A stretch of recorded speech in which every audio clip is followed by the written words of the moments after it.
You're listening to the Doctor Who Collectors Podcast, broadcast in early May 2020. Today, we look at price gouging, that is, sellers that are charging way too much for Doctor Who collectibles, being frustrated by younger collectors. And then later, I am usually referred to as the Master. We delve into the unofficial Master Annual, thanks to Terraquias Publications, and you will obey me. Stay tuned. Cue Fraser. They all say, who is Doctor Who? Where is he from? What does he do? They wonder who is Doctor Who? So I ask you, who's Doctor Who? Welcome back to the Doctor Who Collectors Podcast, the podcast that explores the world of Doctor Who collecting, Doctor Who collectibles, and Doctor Who merchandise. Also, protection of your collectibles and watching out for you on outrageous prices. I am Larry Van Mersbergen, your host, and I have been a Doctor Who collector since 1981. I also am credited with opening the first Doctor Who store in Chicago called Bundles from Britain back in 1984. Sure, other stores, comic book stores, carried Doctor Who, but we exclusively carried Doctor Who. And we are credited in the history of Doctor Who in America in a book called Red, White, and Who, the story of Doctor Who in America. This is a great book from ATB Publishing, available on Amazon.com, and my company lives on page 384.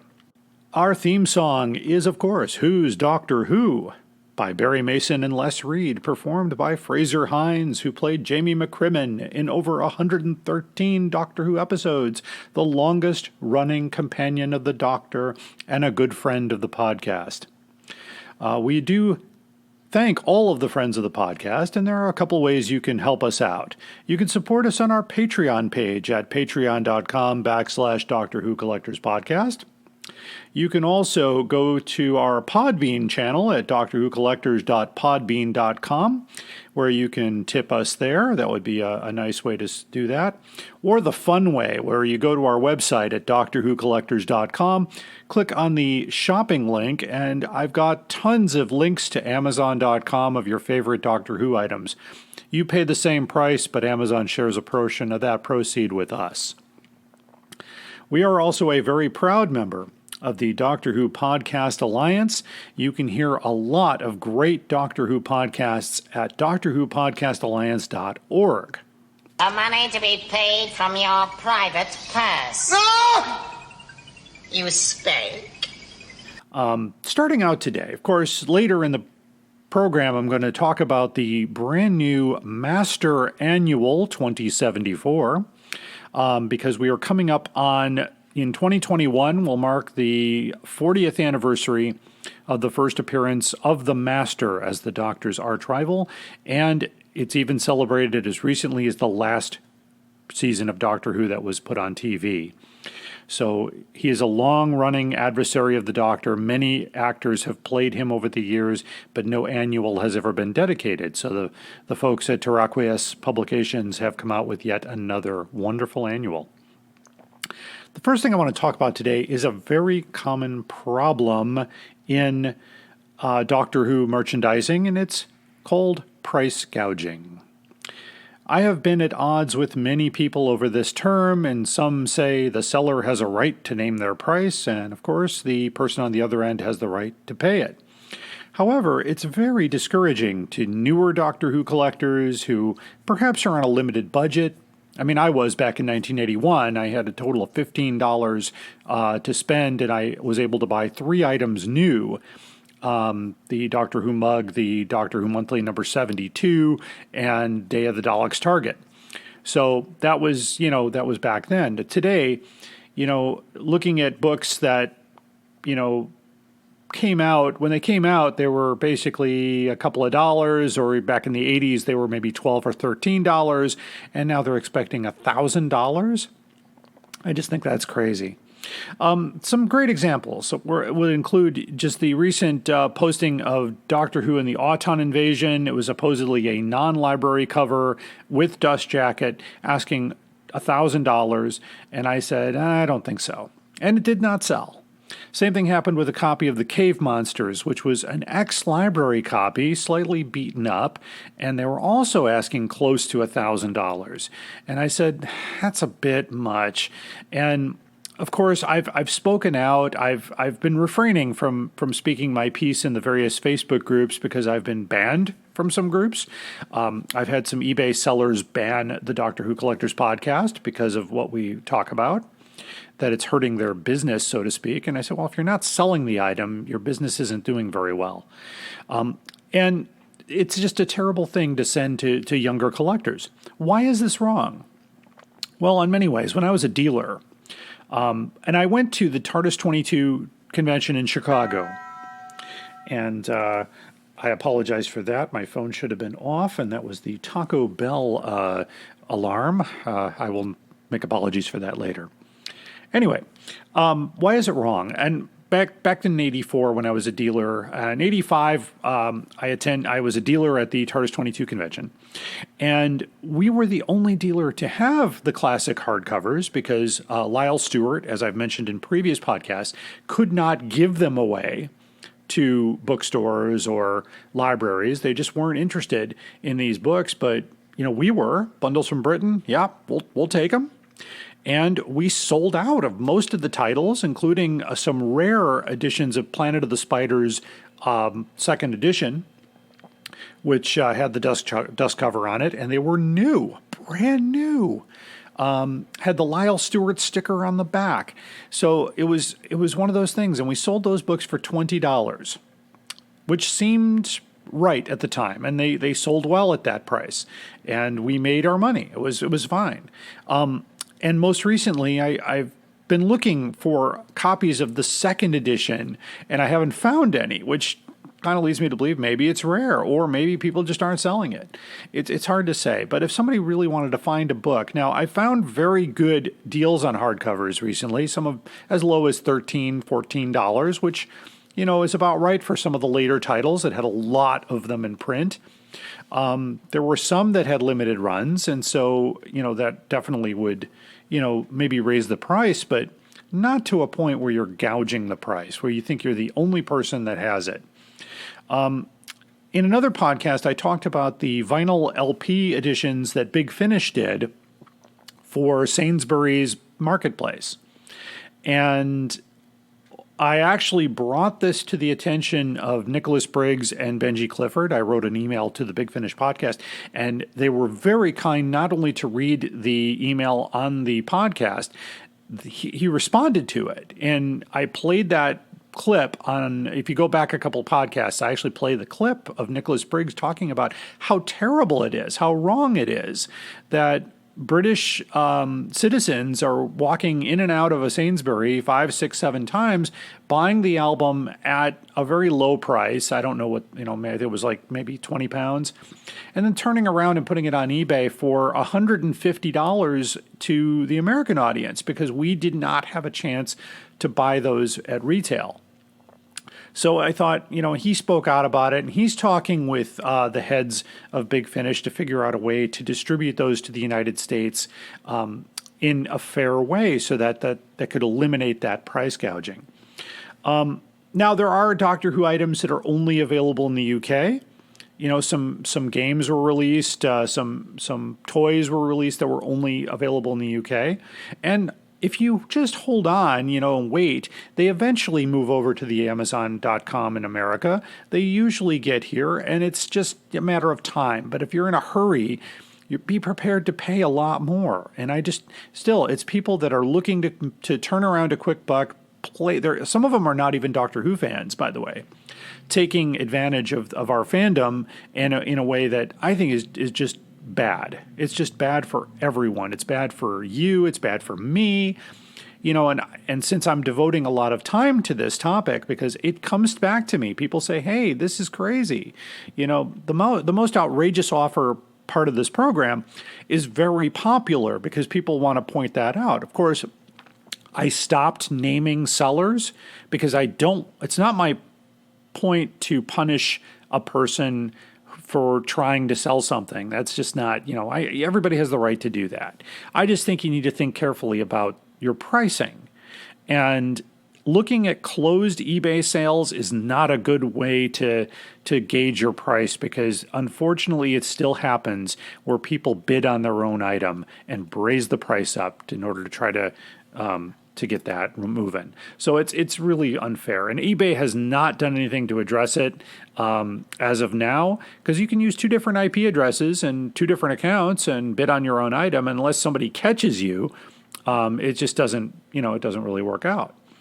And talking about also limited, I already addressed hardcover books. The classic hardcovers are often gouged on, especially Facebook groups like the Doctor Who Collectors Club or Doctor Who Buy and Sell. And so I've seen those, and people kind of, and I've been asked my opinion, which is nice. It's kind. I'm not a self-proclaimed expert. I just have experience. And I've had one guy just say, well, I've been collecting since '61. I said, did you ever open a store? Well, no. Okay, then you don't know what it's like to be a retail dealer and what people are willing to pay. An item is only worth what someone's willing to pay for it. And I quote that from Gene Smith, the owner and operator of Alien Entertainment and my former business partner at Bundles from Britain. He and I worked together back in the day. And, he also said anything could be bag priced and sold. That was an inside joke. But anyway, it's only worth what somebody's willing to pay for it. If you put too much money on it, it's going to sit there. And we learned that. We overpriced some things, and then we brought the price down at the next convention, and of course it sold. And we still didn't lose money, but it was still, it was a learning process. There are also limited edition collectibles that, of course, the minute you put on an item, limited edition collector's item, it usually nullifies the collector's item thing about that, unless they put it out as a numbered edition, and that's all they say. This is a numbered edition. Like there's only 500 of these, or only 1,000 of these were made. That's a lot more enticing than, say, this is a collector's item, limited edition, but they don't put a number on it. There were a lot of limited edition posters from TARDIS 22 back in Chicago that were all signed by John Pertwee. And we learned later that I think only 3,000 were supposed to be signed, and we found out much later that many more than 3,000 were signed. They were slipped into the pile while the late John Pertwee was signing those, and that was the Spirit of Light conventions, and they didn't last much longer after that. There was a lot of bad decision making on that part. So those posters might not be worth as much as you might think, because there's more of them out there than you might know about. How does this hurt new collectors? Well, new collectors are trying to get into it. They're trying to go backwards and buy early edition Target books or early edition books, and they're finding it, wow, that's really expensive. I'm not going to pay $600 for a copy of Genesis of the Daleks that's been thrown out from a library, and I wouldn't either. That book at the very least, $200 sounds more reasonable. But if the person paid $200 for it, I get it, maybe $300. But $600 seems a bit much. And I've seen that same book relisted for $600 over a period of 2 years. My advice to sellers, and I consider myself a former successful Doctor Who dealer. Not only did my business succeed, it continues. It may not be the same name, but it's still going strong. And I started it, by the way, when I was 15 years old. So it wasn't, something that I brilliantly researched. It was just an idea I had one day that ended up in a Doctor Who history book that I didn't supply the information to. I didn't know it existed until I went to a Chicago TARDIS convention a few years ago, and other people told me about what Bundles from Britain meant to them. I still have copies of the original catalog. A copy of that catalog is now in the Doctor Who Memorabilia Museum in England, run by David J. Howe. One of my favorite artists, Christopher Jones, took a copy of the catalog and he hung it on his wall next to his workstation. Nicholas Briggs looked through the catalog at breakfast one morning and just said how the artwork was just amazing, all hand-drawn. That's just what we did. We had a great group of people. My advice is, know your audience. These are Doctor Who fans. If you're not a Doctor Who fan selling a Doctor Who book, get advice from a Doctor Who fan. Do your research in more than one place. Look up Abe's used books. Look up Amazon.uk and see what the used prices are and take an average and see how long they sit there. And that would tell you exactly, well, now they've been sitting there a year. That means they're probably not going to move. Real estate people do the same thing. If you put your house at $1 million and it's on the market for 10 years, probably time to lower the price a lot sooner than 10 years, obviously. So that's exactly what I'm, talking about as far as, the price gouging. Let the buyer beware. Always get information, get detailed photographs. Make sure it is exactly what you're buying. A lot of times, it's not what it is supposed to be, or it's in worse shape.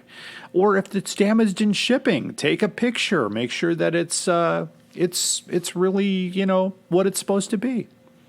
And on that line, I want to put a little shout out here because I put a little post on Facebook about, what is your most prized collectible from Doctor Who? And so I want to share a couple things with you. Robert Hack has an original John Ridgway Doctor Who Monthly comic page with Six and Frobisher. He's got a few others, but this one's amazing, and I will make sure that photo is shared on our page. And Rob Moss, if I could only rescue one thing from my collection in the event of a fire, it would be this. Obviously, once my wife and kids were safe, and it's a illustration of Full Circle that is framed. Obviously hand drawn by the original artist. So that's it's really cool to see, what people are sharing out there. And this is what is valuable to me. I've already shared my most valuable collector's items. I have an original script from the City of Death that I bought in an estate sale from a former BBC electrical design person who happened to take the script with him. It's the only Doctor Who thing he worked on, but a complete script to the series in the original BBC envelope. I also have a Tom Baker action figure, the Italian Dennis Fisher, signed by John Leeson, Louise Jameson, and Elizabeth Sladen. I have a first Doctor Who annual signed by William Hartnell in 1965. So it's some great stuff. Sad, really, isn't it?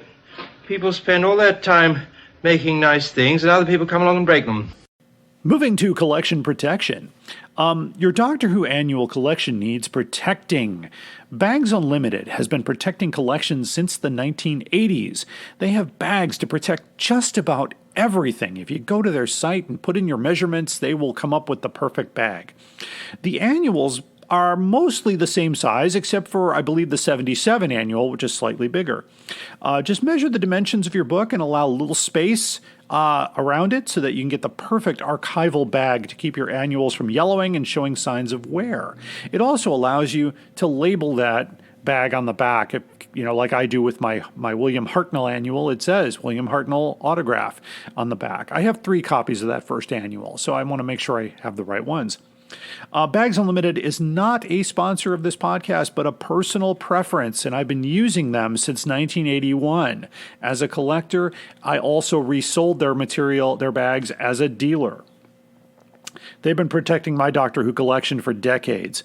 BagsUnlimited.com, and if you do order from them, and I've had even some confirmation. My friend Nigel bought. I helped him purchase bags for his hardcover collection, and they fit perfectly. Not snug, not too tight so that they pinch the dust jacket, but perfectly. You can do that. Just tell them you heard about it on the Doctor Who Collectors podcast. If you'd like to share any collection stories or collection protection stories, you can write to us on Facebook or Twitter using the @Doctor Who Collectors podcast, or use the hashtag Doctor Who Collectors. Or you can shoot us an email at DoctorWhoCollectorsPodcast@gmail.com.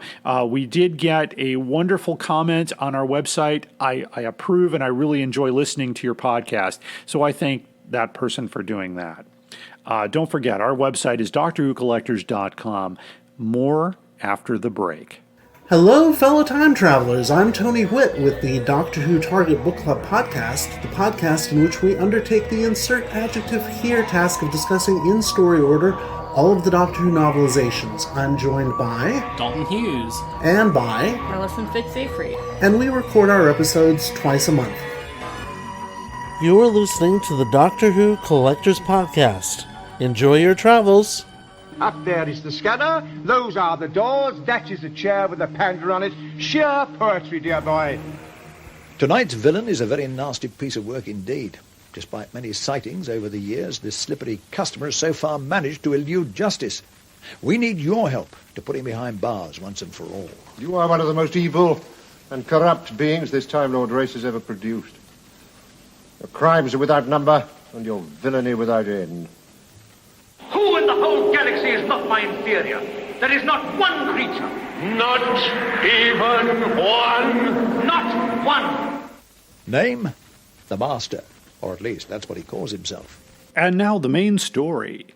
The Unofficial Master Annual 2074 by arrangement with Terraqueous Distributors. First of all, I just want to say it's amazing that before now, there hasn't been an annual dedicated to the Doctor's arch nemesis, a Time Lord from Gallifrey who basically was friends with the Doctor in early history, but then turned to a life of evil. And for me, it's personal because next year, in 2021, will be the 40th anniversary, if I did that right. Yeah, the 40th anniversary of the first appearance of the Master, as portrayed by Roger Delgado in 1971. And that the Master as a character is still going strong, even with the last, most recent season of Doctor Who, with a new actor playing the Master. This annual focuses on the original Master. And what's really cool, first of all, I did do an unboxing. It was a very awkward unboxing video that I posted to our Facebook page. But anyway, right out of the box, the annual looks almost exactly like the very first Doctor Who annual, with the position of the Master on the front cover, the colors, even the back cover looks a lot like the original annual. So my hat is off to the artists who put this together. This is just simply amazing. The annual is the same size as the original annual as well. Very fine, way to go. So I'm opening up the book. We're going to talk through the book. And first of all, the manual, the unofficial Master Annual 2074, the cover illustrations by Paul Cook. Editors include Mark Worgan, proofreaders Rob Nisbet and Paul Cook, page layouts by Mark Worgan, with special thanks to Alistair Pearson, one of the great Doctor Who artists, Rob Nisbet, Smuzz, Paul Cook, David Lavelle, Paul Mount, and Neil Kenny. Digital restoration of Alistair Pearson's illustrations for The Mark of the Master, Mindbenders, and The Labyrinth of Xenos by David Lavelle. There are, 3, 4, 5, there's, about, 12 stories. Let me count that again. 1, 2, 3, 4, 5, 6, 7, 8, 9, 10, 11, 12, 13, 14 stories, as well as features and games, just like any annual. And the artwork is over the top. It is amazing. And there's some great photographs here. There's it looks like some photographs that were taken off filming here with Roger Delgado and John Pertwee. And as you know, in Doctor Who history, that they were very good friends. And so when Roger Delgado died tragically in an accident shooting a film in Turkey, it was part of John Pertwee's decision to leave Doctor Who and pursue other projects. I know he went on to do Wurzel Gummidge and a few other things after that, but unfortunately, that Frontier in Space turned out to be the final appearance of Roger Delgado as the Master. And my history, just to go back, I started watching Doctor Who in 1975 here in Chicago. And the first story I saw was The Mind of Evil. So I saw the Master from the get-go in that episode. And it was just every time we saw him come back, it was like, oh, he's back. And of course we didn't know. I was seeing it for the very first time. It was, The Mind of Evil, the Claws of Axos, Colony in Space, just some great stories.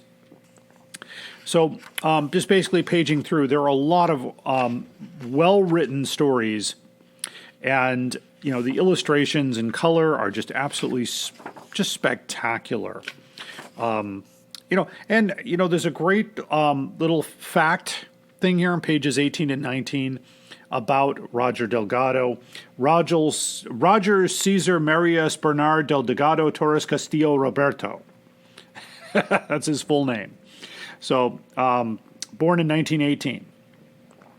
And he, basically had a lot of experience. He went to the London School of Economics. He basically he was discriminated against for being mixed race, things like that. He had all kinds of issues to work with, but it's just a really nice little. I'm not gonna give any more spoilers as far as reading from the book here. I want you to buy this book. This is an absolutely wonderful, wonderful book. Some great photographs of Roger in other scenes, and just some great stuff. Lots of wonderful stories. Of course, the annual goes back and forth between color and black and white, or one color artwork, which is very typical. There's even it looks like the meddling monk in here. Just some great stuff. Of course, this also might, I'm not going to say this, but there's been a lot of speculation whether the meddling monk was the Master. So I don't know. Maybe this book will solve that once and for all. You'll have to read it to find out. The artwork is just stunning. I mean, this is truly a work of art. A story called Shadow of the Time Lords, and it has the artwork is very retro of the early annuals. If you were to look at this and look at the first William Hartnell annual, you would see exactly what I'm talking about. Just an amazing bit of work here. And then I guess Mindbenders master story here. Definitely some quizzes. Just some really, really wonderful things here. Day in the life of a renegade. And the manual, the annual features Roger Delgado exclusively. Yes, other actors have played the Master, and I personally, just my own observation, as a kid, when I saw The Keeper of Traken and I saw the Master in the black with the beard, and I thought, oh, yes. Because the dilapidated Master of Deadly Assassin and early episodes of Keeper of Traken was kind of a way to write that the Master was very reckless with his regenerations and had to resort to other technologies to preserve himself, as you see in more stories with the late Anthony Ainley, who I think played the Master brilliantly, of course, as well. I met Mr. Ainley back in 1985 in Chicago at the TARDIS 22 convention. So I think the Master had a great future ahead. Some wonderful games included in here. Of course, during the recording of this podcast, we were under a COVID-19 quarantine shutdown, whatever you want to call it. So games are kind of a great thing. So this is a wonderful manual. There are comics as well. I do love that the Master's TARDIS has a working chameleon circuit, so it allows him to change it. And I'll tell you, the artwork of Roger Delgado is lifelike. And absolutely wonderful thing. And some information, too. Most dangerous species in the universe. The tentacled thieves. Oh, that sounds amazing. And it almost looks like the Avengers. Oh, that might be a spoiler. What I do notice too is that it's completely dedicated to the master. Nothing of, the doctor. And just some, oh gosh, every page is just, it's like, I can't wait to sit down and read this cover to cover, because I will. This is an absolutely beautiful, beautiful item. So this is the Master Annual 2074. Interesting for the year, because it really doesn't fit in to the spectrum. You will obey. I love it. Obey 2074. That's the final page, and some great artwork. Oh my gosh! I hope these prints are made available commercially, because these are suitable for framing. I believe the cost of the book is somewhere around $22 to $25 American. I'm not sure what the British price would be. We bought 3 copies of the manual, the Master Annual. The Master Annual. So anyway, what the plan is that with luck and knock on wood, that we will have a Chicago TARDIS 2020 convention this November. And at my collecting panel, I intend to give away a copy of the unofficial Master Annual to a member of the audience. So I hope you'll join me there. This concludes the episode 25 of the Doctor Who Collectors Podcast.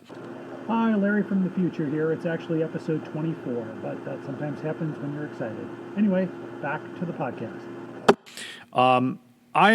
Since I started the podcast with a sequence, with the whole thing on price gouging, just to wrap that up, I thought I'm not going to include a most outrageous offer on this episode, because there are so many of them out there, and I get a lot of them sent to me.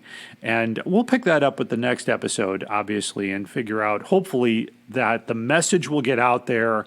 And, of course, and just as an example, the unofficial 1972 annual, which I talked about in a previous podcast, is no longer in print. I'm starting to see those come out on eBay for $100, $150, $200. And I worry that people have bought many copies of those with the hope of speculating. And that's just not right. I'm sorry. You know what? I understand a slight markup in your price if you want to resell it, but don't go crazy. Anyway, I thought a great ending clip here will be a clip of some classic Roger Delgado moments that we will put together. And we, of course, remember him fondly as the original master. Until then, keep collecting.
Money? My dear chap, I don't want money. I've got no use for the stuff. And now it's time for my favorite part of the podcast, the most outrageous offer. And today it goes to an eBay seller. I'm not going to name the seller because I don't want to get banned. The last time I announced an eBay seller with an outrageous offer, they banned my account and I was unable to bid on any of their stuff. So we don't want to do that. But anyway, what I'm talking about is not exactly one of the books we discussed today, but a reprint of the very first hardcover, Doctor Who and the Auton Invasion, which was reprinted by W.H. Allen, and it's a first edition. It is not a dust cover, but it also includes the later illustration on the cover of the giant octopus approaching the planet Earth with the neon Doctor Who logo. That book is relatively easy to find versus the first appearance of the book from Alan Wingate, as I discussed. And so the book in mint condition, non-library, which is pretty easy to find because those later editions were not made exclusively for libraries, but were made pretty well for everyone. And when I was a dealer in the 80s, we carried this particular title and had plenty of copies. So I know that there's a bunch out there. But anyway, this seller is from Great Britain, and the buy it now price is the U.S. equivalent to $247.64, which is a little above the mark. And I'm afraid to make an offer of what I believe it's worth. It's worth about $150 US in mint condition, an ex-library copy around $75 to $95. I get into a lot of debates with people who are trying to gouge the American public who don't have access to these books, because many of these books were not, I know for a fact that these books were not made available here in this country. When I was with Bundles from Britain, we were one of the first and only dealers to get access to those because no one else wanted them. The bookstop said no. The library said no. And so Lyle Stewart was looking for any way to get rid of these books because W.H. Allen didn't want them returned either. So we took advantage of that, and we became the only dealer at TARDIS 22 back in 1985 to have hardcover books. So anyway, if you find an item out there that just gets you really upset that it's way out of line and way out of the price range, you can send us an email at doctorwhocollectorspodcast@gmail.com and send us the link to where you found this outrageous offer, and you might get it read on the air. That concludes this episode of the Doctor Who Collectors Podcast. I want to thank my friend Tony Witt, host and producer of the Doctor Who Target Book Club podcast. You can find that podcast anywhere podcasts are found, but they mostly are on SoundCloud and iTunes, Apple Podcasts, and everywhere else you can find them. It's a wonderful discussion, and I really enjoy them thoroughly. If you're interested in the episodes I appeared on The Mind of Evil and Day of the Daleks.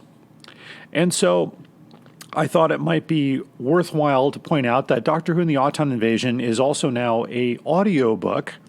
And so we're going to close with a little clip from the audiobook of Doctor Who and the Auton Invasion. Until then, keep collecting. The Changing Face of Doctor Who. The cover illustration portrays the third Doctor Who, whose physical appearance was altered by the Time Lords when they banished him to the planet Earth in the 20th century. Doctor Who and the Auton Invasion by Terence Dix. Read by Caroline John. Chapter 1. Prologue. Exiled to Earth. In the High Court of the Time Lords, a trial was coming to its end. The accused, a renegade Time Lord known as the Doctor, had already been found guilty. Now it was time for the sentence. The Doctor looked very out of place, standing amongst the dignified Time Lords in their long white robes. To begin with, he was quite a small man. He wore an ancient black coat and a pair of check trousers. He had a gentle, rather comical face, and a shock of untidy black hair. But there was strength in that face too, and keen intelligence in the blue eyes. A hush fell as the president of the court rose and began to speak. "Doctor, you have been found guilty of 2 serious offences against our laws. First, you stole a TARDIS and used it to roam through time and space as you pleased." "Nonsense," said the doctor indignantly. "I didn't steal it, just borrowed it for a while." The president ignored the interruption. "More important, you have repeatedly broken our most important law. Interference in the affairs of other planets is a serious crime." Again the doctor interrupted. "I not only admit my interference, I am proud of it. You just observe the evil in the galaxies. I fight against it. We have accepted your plea, Doctor, that there is evil in the universe which must be fought. You still have a part to play in that great struggle." At once the doctor began to look hopeful. "You mean you're going to let me go?" "Not entirely. We have noted your interest in the planet Earth. You have visited it many times. You must have special knowledge of that world and its problems." "I suppose I have," agreed the doctor.